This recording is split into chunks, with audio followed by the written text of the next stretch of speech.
David stood upon the gilded heights of his palace rooftop, the evening air cooling his skin as his eyes fixed upon a garden hidden below. There, he saw Bathsheba, her beauty a lure that made him forget the weight of his crown. He summoned her, casting aside the boundaries of his holy position for a moment of fleeting desire, but silence did not follow. Days later, a message arrived that shattered his peace. She was pregnant. Panic, cold and sharp, took root in the king's heart.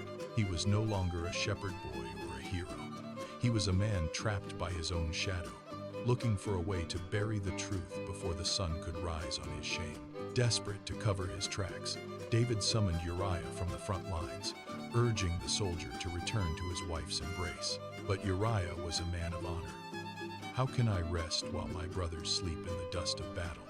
he asked, refusing the comforts of home. David's desperation turned to a deadly resolve. He took a pen and wrote a letter to his commander, Joab, a letter that carried the scent of death. "Place Uriah where the fighting is fiercest," it read, "then withdraw and leave him alone." Joab obeyed.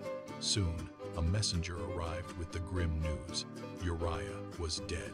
David took Bathsheba as his wife, believing his secret was finally buried in the silent desert dust. The palace grew quiet, but the heavens were watching. Nathan the prophet walked into the throne room, his footsteps echoing like a heartbeat. He told the king a story of a rich man who possessed many flocks, yet stole a poor man's only beloved lamb to feed a guest. Hearing this, David's face flushed crimson with righteous anger. He stood from his throne, his voice booming through the hall. "As the Lord lives, the man who has done this deserves to die." The room fell into a suffocating silence. Nathan did not flinch. He looked the king directly in the eye and spoke 4 words that pierced David's soul: "You are that man." The air in the room turned to ice as the king's world began to crumble. The crown slid from David's head, clattering onto the stone floor as he collapsed in the shadow of his own guilt. He did not call for his guards to seize the prophet.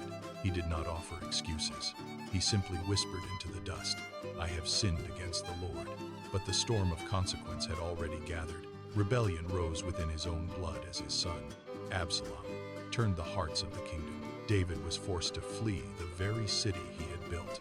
He walked barefoot through the Kidron Valley, his head covered in a shroud of shame, listening to the taunts of his enemies echoing off the stones. The king was now a fugitive in the wilderness he once ruled. In the lonely wilderness, David picked up his harp once more. He did not pray for his kingdom to be restored or for his enemies to fall. Instead, he prayed for a clean heart. His songs of repentance echoed through the canyons. Stripped of pride and power, he had lost his peace, his family, and his throne. But in the darkness, he found the truth. True strength was never about defeating giants with stones. It was the terrifying courage to face one's own darkness and finally admit the truth.